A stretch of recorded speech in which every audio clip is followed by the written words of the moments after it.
Bapak Ibu, saudara-saudari, selamat pagi. Semuanya sehat? Puji Tuhan. Baru-baru ini saya bergembira karena kalau saya ngopi tidak perlu jauh-jauh. Karena di pastoran, di depan sekretariat ada mesin kopi dengan dompet digital tentu saja. Jadi kalau Bapak Ibu mau silahkan. Ada dua mesin, satu mesin kopi, satu lagi mesin snack dan juga minuman ringan. Suatu ketika kemarin beberapa waktu yang lalu, itu baru 1 hari dipasang, lalu besoknya saya mau coba. Saya coba, saya pakai dompet digital, sudah masuk uangnya, saya tinggal mau melihat prosesnya. Ternyata setelah proses selesai, dan keluar, saya cuma dapat 2 tetes. Kan rugi saya.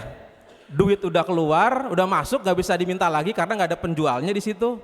Lalu kemudian 2 tetes, ternyata kehabisan, sehari dipasang, habis langsung ya. Lalu kemudian ya sudahlah saya ikhlaskan kan ya. Lalu besoknya saya mau juga coba yang di sebelahnya, mesin snack dan juga ada minuman ringan.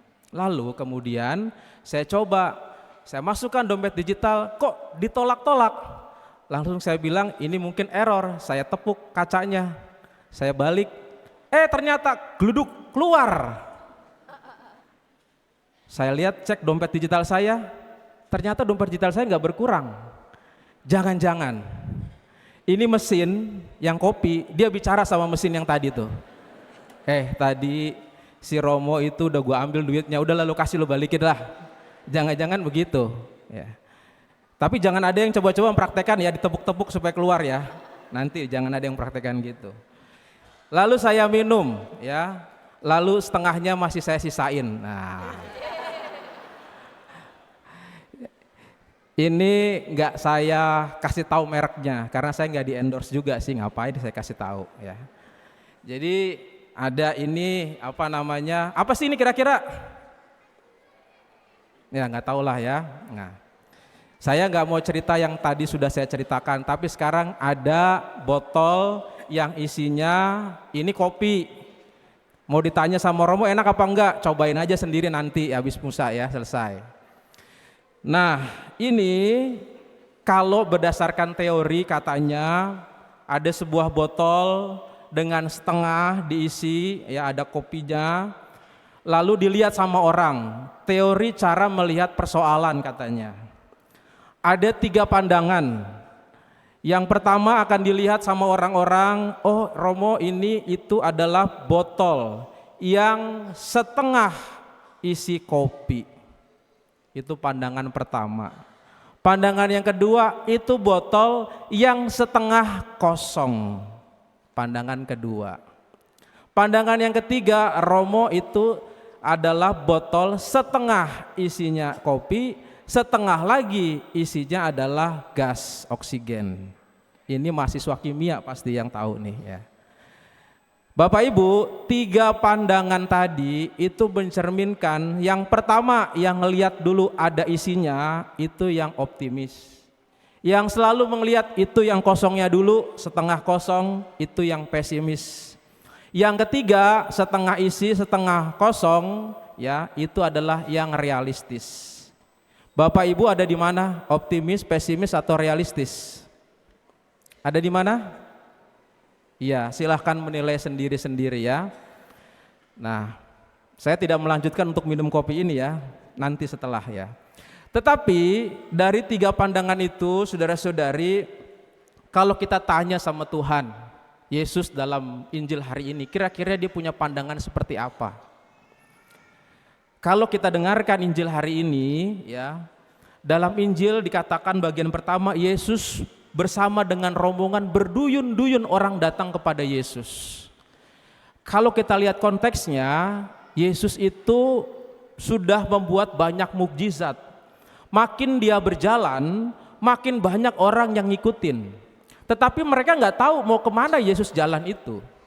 Yesus jalan, itu sekarang di bab 14, nanti di bab 20, Yesus itu sudah sampai ke Yerusalem. Kita tahu mau apa di situ. Yesus di sana akan membuat sebuah keselamatan dengan jalan salib. Para murid di bab 9 sudah dikasih tahu bahwa saya akan menderita, bahkan pemberitaan tidak sekali, 2 kali. Murid-murid itu berada dalam kecemasan karena melihat adanya suatu persoalan, ada penderitaan, saya akan diolok-olok, dicela, disalib, ya. Orang-orang ini atau murid-murid yang mengetahui penderitaan Yesus ini melihat penderitaan sebagai orang-orang yang pesimis, dia takut ke sana. Sementara ada orang-orang lain yang juga datang berduyun-duyun ikut dalam rombongan itu yang melihat mukjizat. Wah, kalau ngikut Yesus enak juga nih, bisa banyak mukjizat, bisa ini, bisa itu, ngikut, dia mau lihat lagi ngikut. Yang ini seperti orang-orang optimis. Lalu kemudian Yesus menegur, kalau engkau mau menjadi murid-muridku, jangan hanya engkau melihat yang tentu saja hal-hal yang enak-enak saja, tapi juga jangan melihat hal-hal yang nanti buruk-buruk saja. Maka Yesus mengatakan, kalau mau menjadi muridku, panggul salib. Dan tidak dihindarkan ada perpecahan, ada persoalan, ada konflik dalam keluarga dan sebagainya. Dan juga dikasih tahu, kalau menjadi muridku seperti orang yang bijak, memperhitungkan. Kalau mau mendirikan rumah, kira-kira harus diperhitungkan budgetnya. Kalau mau melawan raja, melawan musuhnya, harus memperhitungkan berapa banyak tentaranya. 3 gambaran ini mau menunjukkan Yesus itu mau menekankan bahwa murid-muridnya itu jangan hanya berharap suatu yang mengikuti Yesus menyenangkan saja dengan optimis-optimis saja, tapi juga jangan yang pesimis-pesimis aja. Nah, kira-kira Yesus ini berada di posisi pandangan yang mana? Optimis, pesimis, atau realistis? Kalau mau kira-kira mana, Bu? Optimis, pesimis, apa realistis? 3-tiganya Bapak Ibu? Gak berani jawab. Kalau salah takut dosa. Nah, ya. Yesus mau menekankan kepada kita jalan kebijaksanaan yang realistis itu sendiri. Maka dalam bacaan pertama, siapakah yang dapat menebak rencana Allah? Dan itulah yang digambarkan dengan satu hal yang realistis, bagaimana kehidupan orang. Kadang-kadang menjadi pengikut Tuhan itu juga orang selalu dalam keadaan seperti para murid-murid itu yang mengikuti Yesus. Selalu melihat apa-apa ada masalah. Saya sudah berdoa tetapi kenapa Tuhan tidak kirim-kirim bantuan? Ada masalah ini, masalah itu. Yang selalu dilihat masalah terus. Seperti tadi yang di sini yang dilihat selalu yang kosong terus. Gak pernah dilihat ada yang isinya. Tapi juga sebaliknya, ada yang selalu melihat yang tadi para rombongan itu ada mukjizat, ada penggandaan, ada segala kesembuhan, saya ngikut aja pokoknya. Dia hanya melihat yang enak-enak saja, tapi Yesus mengingatkan, panggul salib. Jadi tidak bisa salah satunya, realistis, memperhitungkan dengan bijaksana. Kebijaksanaan memahami kehendak Allah. Maka menjadi murid Tuhan seperti yang dikatakan, tidak saja orang dianggap enak-enak saja, jalannya mulus seperti jalan tol. Bacaan kedua diingatkan, yaitu ada satu yang namanya Onesimus, pelayan yang mau mengikuti Tuhan dengan baik, tetapi ternyata konflik dengan Filemon. Paulus mau menyatukan kembali. Jadi kalau Bapak Ibu dalam pelayanan, dalam kehidupan rumah tangga, dalam segala macam, mengikuti Tuhan dalam segala macam imannya, ada suatu persoalan, tentu saja itu adalah jalan salib yang harus dipanggul ketika kita tetap mengimani Kristus dan percaya akan Kristus. Tetapi juga saudara-saudari, tentu orang tidak diajak saja mengikuti Yesus dengan yang namanya teologi sukses melulu. Kalau ngikut Yesus pasti nanti akan selamat, mengikuti Yesus juga pasti akan sukses, mengikuti Yesus nanti pasti akan kaya, tidak merasakan penderitaan. Yesus mengatakan panggul salib. Saudara-saudari, artinya adalah menjadi realistis, menjadi orang yang tahu juga, memperhitungkan, menjadi murid Tuhan, punya harapan, tetapi juga berani untuk memanggul salib itu. Ada sebuah cerita, ada 3 orang yang terdampar di sebuah pulau karena kecelakaan pesawat dan mereka selamat. Suatu ketika mereka melihat, mengamati. Lalu kemudian orang pertama mengatakan, untung kita masih hidup. Ini pasti yang optimis. Yang pesimis, aduh kenapa saya naik kapal itu sehingga rusak dan akhirnya terjadi bencana ini. Lalu kemudian orang yang ketiga mengamat-amati di sekitarnya ada apa yang bisa dilakukan. Orang yang pertama yang optimis tadi, tenang, pasti kita nanti akan ada tim SAR yang menolong kita. Sudah tenang saja ya.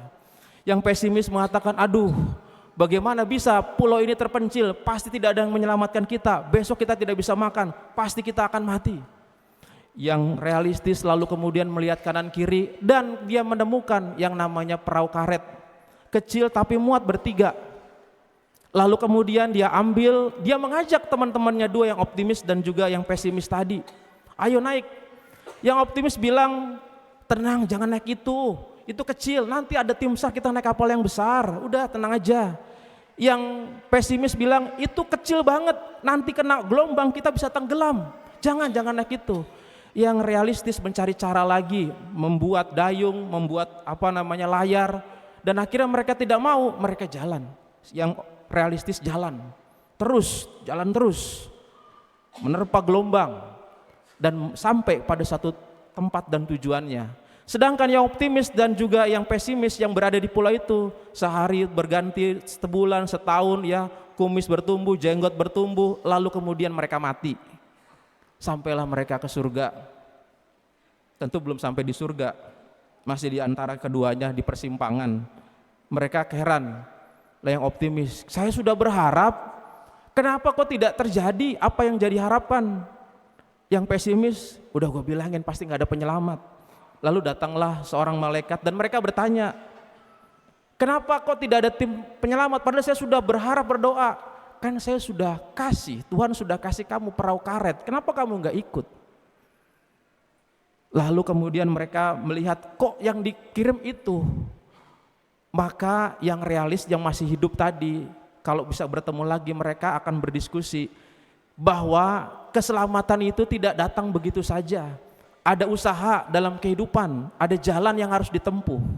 Yesus juga sama menuju pada kemuliaan. Dia melewati jalan salib dan kemuliaan itu ditempuh dengan jalan salib itu. Maka kita sebagai para murid diingatkan untuk menjadi realistis. Dalam optimis kita, dalam harapan, tentu kita ada usaha melewati lika-liku dalam jalan salib kita. Semoga apa yang menjadi kesulitan hidup kita, dalam harapan dan iman kita, tetap kita jalankan sebagai murid Tuhan. Dan semoga perjuangan kita semua sebagai murid Tuhan menjadi suatu penyertaan Tuhan yang selalu membawa kita pada sebuah keselamatan. Tuhan memberkati kita. Amin.